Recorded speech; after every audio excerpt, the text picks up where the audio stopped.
ውድ ቻናላችን ቤተሰቦች እንኳን ወር ቻናላችን በደህና መጣችሁ። አሁንም ሊቨርፑልን በተመለከቱ ዘገባዎች ተመልሼ መጥቻለሁ። በሰዓት የምንመለከታቸው ሊቨርፑሎች ብራድሊ ባርኮላን ለማስፈረም 150 ሚሊዮን ዩሮ ለማቅረብ ተዘጋጅቷል እየተባለ ይገኛል። ቨርጅል ቫንዳይክ እና ኮዲ ጋክፖም ወደ ልምምድ ተመልሷል። ሊቨርፑሎችም በዚህ የክረምት የዝውውር መስኮት ጃራል ጓንዛን አያስፈርሙም እየተባለ ይገኛል። ሁለት የሊቨርፑል ወጣት ተጫዋቾችንም በቆይታችን የምንመለከት ይሆናል። እናንተም እስከ መጨረሻው ደቂቃ ድረስ አብራችሁ ቆይታችሁ እንድትከታተሉት ያላችሁን ሀሳብ አስተያየት ኮሜንት ሴክሽን ላይ በመጻፍ እንድታሳውቁኝ፣ ሰብስክራይብ፣ ላይክ፣ ሼር እያደረጋችሁ የቻናሉ ቤተሰብ እንድትሆኑ ዲስክሪፕሽን ላይና ኮሜንት ሴክሽን ላይ በሚገኙ ሊንኮችም ተጠቅማችሁ የቴሌግራምና የኢንስታግራም አካውንታችንን እንድትቀላቀሉ በአክብሮት እጠይቃለሁ። አሁን በቀጥታ ወደ ዘገቦቹ የምናመራ ይሆናል። አብራችሁን ቆዩ። በመጀመሪያም ሁለት የሊቨርፑል ወጣት ተጫዋቾችን ነው የምንመለከተው። ዚስ ኢዝ አንፊልድ ይዞት በወጣው መረጃ መሰረት ካይሮል ፉጌሬ በውሰት ውል ሊወጣ እንደሚችል እየተናገረ ይገኛል። ይህ 19 ዓመት ወጣት ተጫዋች በሊቨርፑል አካዳሚ ውስጥ ጥሩ የሚባል እንቅስቃሴን ማድረግ የቻለ ተጫዋች ነው። ሊቨርፑሎችም ለቅድመ ውድድር ዝግጅት ወደ አሜሪካ ከማቅናታቸው በፊትም ከዋናው ቡድን ጋርም ልምምድ ሲሰራ መቆየት የቻለ ተጫዋች ነው። በእርግጥ ወደ አሜሪካ ከተጓዘው ቡድን ጋር አብሮ መጓዝ አልቻለም። ነገር ግን አሁንም ከአካዳሚው ጋር ጥሩ የሚባል ልምምድን እየሰራ ነው የሚገኘው። ሊቨርፑሎችም እንግዲህ ይህንን ተጫዋች ልምድ እንዲያገኝ በዚህ የክረምት የዝውውር መስኮት በውሰት ውል ሊሰጡት እንደሚችሉ ነው እየተነገረ የሚገኘው። የተለያዩ ክለቦችም እዚህ ተጫዋች ላይ ከፍተኛ ፍላጎት አሳይተዋል እየተባለ ይገኛል እና ምናልባትም በዚህ የክረምት የዝውውር መስኮት ከሊቨርፑል ሊለቁ ከሚችሉ ወጣት የአካዳሚ ተጫዋቾች መካከል አንደኛው ይህ ተጫዋች ሊሆን ይችላል እየተባለ ይገኛል። በሌላም ዘገባ የ18 ዓመቱ ተጫዋች የሆነው ኢፍዋን ኑዶኪም ወደ አውስትሪያ ሊመለስ እንደሚችል ተዘግቧል። እንደሚታወቀው ከጥቂት ቀናቶች በፊት በወጡት መረጃዎች መሰረት ይህ ተጫዋች በዩናይትድ ኪንግደም የስራ ፍቃድ ባለማግኘቱ ምክንያት በቀጣይ ዓመት በሊቨርፑል ሲጫወት የማንመለከተው ተጫዋች እንደሆነ ሲነገር ነበረ። አሁን ላይ በወጡት መረጃዎች መሰረት ከሆነ ደግሞ ምናልባትም ወደ ኦስትሪያ ሊመለስ ይችላል እየተባለ ይገኛል። ሊቨርፑሎችም ይህንን ተጫዋች ከኦስትሪያ ቬና ነበር በ2.5 ሚሊዮን ፓውንድ ማስፈረም የቻሉት። እናም በቀጣይ የውድድር ዘመንም በሊቨርፑል ይቆያል ተብሎ ተጠብቆ ነበረ። ነገር ግን የስራ ፍቃድ ባለማግኘቱ ምክንያት ወደ ኦስትሪያ ሊመለስ ይችላል ተብሏል። ይህ ተጫዋች በቅድመ ውድድር ዝግጅቱ በተደረገ የመጀመሪያ ጨዋታ ላይ ከሰንደርላንድ ጋር ጥሩ የሚባል እንቅስቃሴን ማድረግ የቻለ ተጫዋች ነው የነበረው። በሊቨርፑል ቤት ውስጥም ትልቅ ተስፋ ተጥሎበት ነበረ። ነገር ግን ቢያንስ ለቀጣይ ዓመት በሊቨርፑል የማንመለከተው ተጫዋች ሆኗል። በእርግጥ አሁንም በጣም ጠባብ የሚባል እድል አለ። ነገር ግን ደግሞ ሊቨርፑሎች ያንን ጠባብ እድል ይጠቀሙታል ወይስ አይጠቀሙትም የሚለውን ነገር አብረን የምንመለከት ይሆናል። ነገር ግን በዚህ ሰዓት ባሉት መረጆች መሰረት ይህ ተጫዋች በቀጣይ ዓመት በሊቨርፑል የማይጫወት ይሆናል። እናም በውሰት ውልም ወደ ኦስትሪያ ቬና ሊመለስ ይችላል እየተባለ ይገኛል። በመቀጠልም ቨርጅል ቫንዳይክና ኮዲ ጋክፖ በዛሬው ዕለት ወደ ልምምድ ተመልሷል። እንደሚታወቀው እነዚህ ሁለት ተጫዋቾች ከኔዘርላንድ ብሔራዊ ቡድን ጋር በአሜሪካ፣ ካናዳ እንደዚሁ ሜክሲኮ አዘጋጅነት ሲደረግ በነበረው የ2026 የዓለም ዋንጫ መሳተፍ ችሎ ነበረ። በእርግጥ በሞሮኮ ተሸንፈው ገና በ32 የጥሎ ማለፍ ጨዋታ ነው ከውድድሩ መሰናበት የቻሉት። እንደዛም ቢሆንም ግን በዓለም ዋንጫ ላይ በመሳተፋቸው ምክንያት ተጨማሪ የእረፍት ጊዜ ተሰጥቷቸው ነበረ።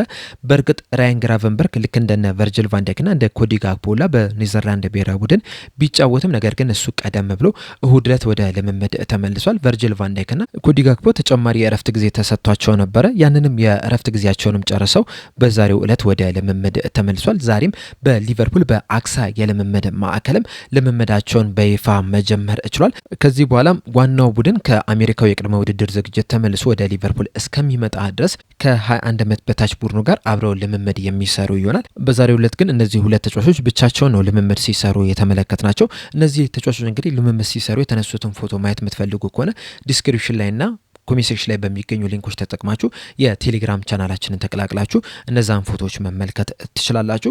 እነዚህ ሁለት ተጫዋቾች ወደ ልምምድ ቢመለሱም አሊሰን ቤከር ግን እስካሁን ድረስ ወደ ልምምድ እንዳልተመለሰ ነው እየተነገረ የሚገኘው። ምናልባት ግን በቀጣይ ሳምንት ወይም ደግሞ በዚህ ሳምንት መጨረሻ አካባቢ ወደ ልምምድ ይመለሳል ተብሎ ይጠበቃል። በመቀጠልም ቢቢሲ ስፖርት ይዞት የወጣውን ዘገባ ነው የምንመለከተው። በዘገባው መሰረት ሊቨርፑሎች በዚህ የክረምት የዝውውር መስኮት ጃራል ጓንዛን ለማስፈረም ምንም አይነት ፍላጎት የላ የላቸውም እያለን ይገኛል። እንደሚታወቀው ሊቨርፑሎች 2025 የክረምት የዝውውር መስኮት ነበር ይህንን ተጫዋች ለባየር ሊቨርኩሰን በአጠቃላይ በ35 ሚሊዮን ፓውንድ የሸጡት። ነገር ግን ይህንን ተጫዋች ለባየር ሊቨርኩሰን ሲሸጡት የመልሶ መግዛት አማራጭን አካተውበት ነበረ። በየአመቱ ሂሳቡ የሚቀንስ የመግዛት አማራጭ ነው ያስቀመጡበትና በዚህ የክረምት የዝውውር መስኮት ይህንን ተጫዋች ማስፈረም የሚፈልጉ ከሆነ ወደ 60-70 ሚሊዮን ፓውንድ መክፈል ይኖርባቸዋል። ነገር ግን በቀጣይ አመት ይህንን ተጫዋች ለማስፈረም ግን 50 ሚሊዮን ፓውንድ ብቻ ነው መክፈል የሚጠበቅባቸው። ጆ ጎሜዝም ከሰንደርላንድ ጋር በተደረገው የወዳጅነት ጨዋታ ላይ ገና በ10ኛው ደቂቃ ላይ ተጎድቶ ከሜዳ መውጣቱ ምናልባትም ሊቨርፑሎች ጃራል ኳንዛን መልሰው ለመግዛት አማራጫቸውን ሊጠቀሙበት ይችላሉ የሚሉ አንዳንድ ጭምጭምታዎች ሲሰሙ ነበረ። ቢቢሲ ስፖርት ይዞት በወጣው ዘገባ መሰረት ከሆነ ግን ምንም እንኳን ጆ ጎሜዝ ጉዳት ቢያስተናግድም ሊቨርፑሎች ግን በዚህ የክረምት የዝውውር መስኮት ጃራል ኳንዛን ለማስፈረም ምንም ፍላጎት የላቸውም እያለን ይገኛል።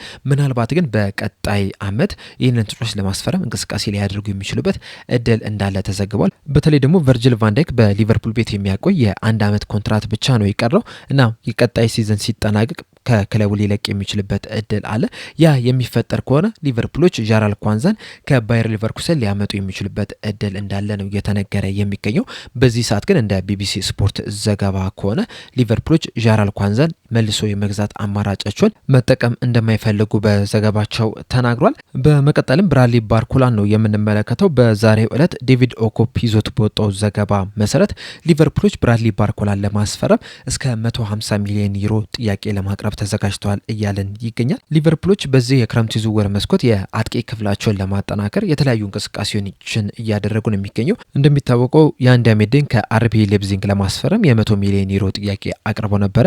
ነገር ግን ያ ጥያቄያቸው ውድቅ ተደርጓል። በዚህ ሰዓትም የአንድ አሜድ ሪያል ማድሪድን ለመቀላቀል እንደተቃረበ ነው እየተነገረ የሚገኘው። ከሱ በመቀጠል ግን ይህንን ተጫዋች ብራድሊ ባርኮላን ለማስፈረም ከፍተኛ ፍላጎት አሳይቷል። ከተጫዋቹ ጋርም አንዳንድ ግንኙነቶችን ፈጥሯል። እንደዚሁም ከክለቡ ከፒኤስጂ ጋርም አንዳንድ ንግግሮችን እንደጀመሩ ነው እየተነገረ የሚገኘው። በተለይ ሌኪፕ በዛሬው ዕለት ይዞት በወጣው መረጃ መሰረት ሊቨርፑሎች ከብራድሊ ባርኮላ ጋር በቃል ደረጃ ከስምምነት ላይ ደርሰዋል እያለን ይገኛል።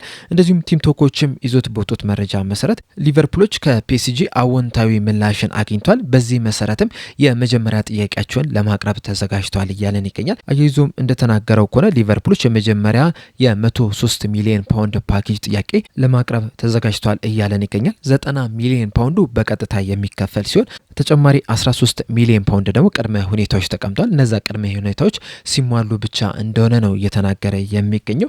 ዴቪድ ኦኮፕ በበኩሉ ይዞት በወጣው ዘገባ መሰረት ሊቨርፑሎች ብራድሊ ባርኮላን ለማስፈረም የ150 ሚሊዮን ዩሮ ጥያቄ ለማቅረብ ተዘጋጅቷል እያለን ይገኛል። ይህም ማለት እንግዲህ 128 ሚሊዮን ፓውንድ ለባርኮላ ለመክፈል ፍቃደኛ እንደሆኑ ነው እየተናገረ የሚገኘው። ይህም ማለትም እንግዲህ አሌክሳንደር ኢሳቅን ካስፈረሙበት ሂሳብ ተጨማሪ 2 ሚሊዮን ፓውንድ ጨምረው ተጫዋቹን ለማስፈረም እንዳሰቡ ነው እየተነገረ የሚገኘው። ከ150 ሚሊዮን ዩሮ ወይም ደግሞ ከ128 ሚሊዮን ፓውንዱ 94 ሚሊዮን ፓውንዱ ወይም ደግሞ 110 ሚሊዮን ዩሮ በቀጥታ የሚከፈል ነው።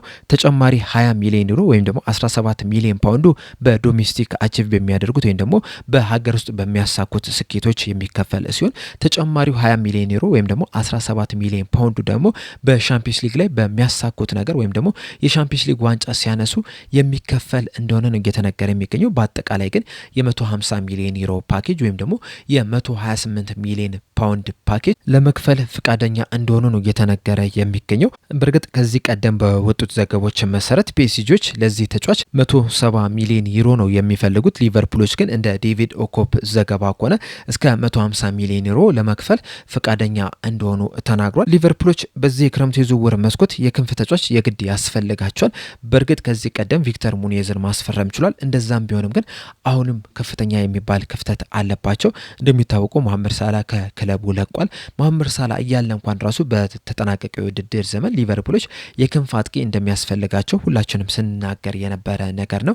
በዚህ ሰዓት ላይም ደግሞ ካሉ ተጫዋቾች መካከል ብራድሊ ባርኮላ በጣም አስደናቂ የሚባል ችሎታ ያለው ተጫዋች ነው። ነው። እንደዛም ቢሆንም ሊቨርፑሎችን በጣም ከፍተኛ የክንፍ ተጫዋች እጥረት ቢኖርባቸውም ብራድሊ ባርኮላ 150 እና 170 ሚሊዮን ዩሮ ይገባዋል ብዬ አላስብም። ማክሲመም ሊቨርፑሎች ለዚህ ተጫዋች ማውጣት ያለባቸው 120 ሚሊዮን ፓውንድ ነው። ከዛ የበለጠ ለዚህ ተጫዋች ይገባዋል ብዬ አላስብም። በእርግጥ ፒኤስጂዎች ሻጭ ክለብ እንደመሆናቸው መጠን የፈለጉትን ያህል ገንዘብ ሊጠይቁ ይችላሉ። በተለይ የ2 ዓመት ኮንትራት በክለቡ ላይ አለው። ቢያቆዩት በቀጣይ ዓመት በቅናሽ ዋጋ ሊሸጡት ይችላሉ። እንደዛም ቢሆንም ግን ተጫዋቹን የማቆየት አቅም ያላቸው ክለብ ናቸውና ተጫዋቹን የመሸጥ ግዴታ ውስጥ አልገቡም። በዚህ ሰዓት በእርግጥ ፒኤስጂዎች ፈራን ቶሬዝና እንደዚሁም ደግሞ አኩሊችን ለማስፈረም እንቅስቃሴ እያደረጉ ነው የሚገኙት። እንደዛም ቢሆንም ግን ጋንካሎ ራሞስ ክለቡን ለቋል። ኢብራሂም ኤምባዬም ክለቡን ይለቃል ተብሎ ነው እየተጠበቀ የሚገኘው። ስለዚህ እነዚህ ሁለት ተጫዋቾች የሚለቁ ከሆነ የግድ ሁለት ተጫዋቾችን ማስፈረም አለባቸው እና ፈራን ቶሬዝንና አኩሊችን ማስፈረማቸው ምናልባት እነዚህን ሁለት ተጫዋቾች ሊተኩ ሊሆን ይችላል እና ብራድሊ ባርኮላን የመልቀቅ ግዴታ ውስጥ አይደለም የሚገኙት። ቢያቆዩትም በቀጣይ ዓመት ይጠቀሙታል ተብሎ ነው የሚጠበቀው። በእርግጥ ከዚህ ቀደም እንዳልኳችሁ ብራድሊ ባርኮላ በፒኤስጂ ቤት አዲስ ኮንትራት አልፈርምም ብሏል። እንደዛም ቢሆንም ግን ፒኤስጂዎች ቢያቆዩት ለሱ የሚሆን ቦታ ያጣሉ ተብሎ አይጠበቅም።